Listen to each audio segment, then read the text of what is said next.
এটা ভয়ংকৰ খবৰ আহিছে ইথানেল সুমুৱা পেট্ৰল টেংকিৰ পৰা এয়া কি ওলাইছে কাষত যে ভিডিঅ'টো আপুনি দেখি আছে ভালকৈ লক্ষ্য কৰক হয় পেট্ৰল টেংকিটো খুলি দিয়াৰ পিছত এনেকৈ ওলাইছে সেই টেংকিৰ পৰা কাৰণ গাড়ীখন অচল হৈ গৈছিল পেট্ৰলৰ লগত ইথানেল মিলোৱা হয় আৰু ইয়াত দেখিছে চিমেণ্ট আকাৰৰ বোকা আকাৰৰ আচলতে প্ৰকৃততে হৈছে কি এই সকলোখিনি কথা আপুনি জানিবলৈ পাব এইটো ভিডিঅ'ত আৰু ইয়াৰ পৰা আপোনাৰ গাড়ীখন বা আপোনাৰ বাইকখন কেনেকৈ ৰক্ষা কৰিব এই কথাটো আপুনি গম পাব গতিকে খৰধৰ নকৰাকৈ আপুনি ভিডিঅ'টো এফালৰ পৰা চাওক আপোনাৰ উপকাৰ হ'ব কাৰণ এইখিনি কথা যদি আপুনি গম নাপায় তেনেহলে আপোনাৰ অসুবিধা হ'ব আপোনাৰ গাড়ীখনতো এনেকুৱা ধৰণৰ টেংকি খুলি এনেকুৱা ধৰণৰ বস্তু উলিয়াব লাগিব গাড়ীখন নচলা হৈ যাব কাৰণ এতিয়া প্ৰতি লিটাৰ তেলত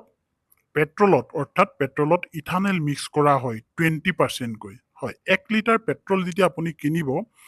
1 লিটাৰ পেট্ৰলৰে 20% থাকিব আপোনাৰ ইথানেল আৰু এই কামটো ভাৰত চৰকাৰে কি কাৰণে কৰিছে এইখিনি কথাও মই আপোনালোকক জনাম কিন্তু এই ভয়ংকৰ খবৰটো আপোনালোকৰ ওচৰলৈ আহিছে আৰু এই ভিডিঅ'টো শ্বেয়াৰ কৰি দিয়ক বহুতৰ ওচৰলৈ কাৰণ তেওঁলোকেও সাৱধান হ'ব পাৰিব এতিয়া আপোনালোকে গম পাওক যে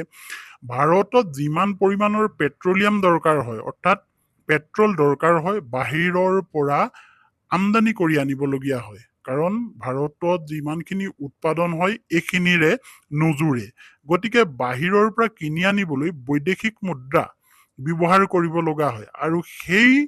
মুদ্ৰা খৰচ হৈ যায় ভাৰতৰ আৰু গতিকে ভাৰতৰ টকা ভাৰতত থাকিবলৈ বাহিৰৰ পৰা নিকিনাকৈ সেই পাৰ্চেণ্টেজটো কমাবৰ কাৰণে বাহিৰৰ পৰাতো কিনিবই লাগিব কিন্তু পাৰ্চেণ্টেজটো কমাবৰ কাৰণে ইথানেল ব্যৱহাৰ কৰা হৈছে এতিয়া এই পেট্ৰলত হয় 20% এতিয়া এই 20% ব্যৱহাৰ কৰাৰ কাৰণে গাড়ী এনেকুৱা হৈছে নেকি বা ইয়াৰ পৰা আপুনি কেনেকৈ বাচি থাকিব ভিডিঅ'টো শেষলৈকে চাওক কাৰণ ইথানেল এতিয়া 20% ব্যৱহাৰ কৰিবলৈ ভাৰত চৰকাৰে অনুমতি দিছে আৰু অনুমতি সাপেক্ষে এতিয়া ব্যৱহাৰো হৈছে ইয়াৰ পিছতো E22 E25 E30 আহিছে অৰ্থাৎ ইথানেল 20% থাকিলে E20 বুলি ক'ব ইথানেল 22% যেতিয়া মিক্স হ'ব E22 আৰু E25 অৰ্থাৎ 25% ইথানেল E30 হলে 30% অৰ্থাৎ ইথানেল পেট্ৰলত জইন হ'ব এইখিনি প্ৰডাক্টটো আহিব খুব সোনকালে এইবোৰো সিদ্ধান্ত লৈ থকা আছে কিন্তু বৰ্তমান সময়ত 20%টোৱে মিক্স কৰাৰ কাৰণে E20 হৈ আছে কিন্তু এতিয়া দেখা গৈছে যে গাড়ী এনেকৈ বেয়া হৈছে নেকি কিয় বেয়া হৈছে হয় এনেকুৱা এটা খবৰ আহিছে যিটো খবৰে ছচিয়েল মিডিয়াত বৰ্তমান সময়ত আচলতে মানুহক ভয় খুৱাইছে কিয়নো এই গাড়ীখনৰ যিটো ভিডিঅ' আপোনালোকক দেখালো এই গাড়ীখনৰ পৰা এনেকৈ ওলাইছে কাৰণ ইথানেল ব্যৱহাৰ কৰা গাড়ীত এনেকৈ ওলাই বুলি সেই ভিডিঅ'টোত কোৱা হৈছে কিন্তু এইখিনিত আপোনালোকে ভয় খাইছে হয়তো আপোনাৰ গাড়ীখন বা আপোনাৰ বাইকখন কি হ'ব আপোনাৰ গাড়ীখন বাইকখনতো ইথানেল সোমাইছে এটা কথা আপোনালোকে জানি থওক নতুন যিখিনি ইঞ্জিন আহিছে নতুন গাড়ী আহিছে সেই ইঞ্জিনখিনি ইথানেলৰ কাৰণে উপযুক্ত কৰি বনাইছে গতিকে ইঞ্জিনত একো অসুবিধা হ'ব নালাগে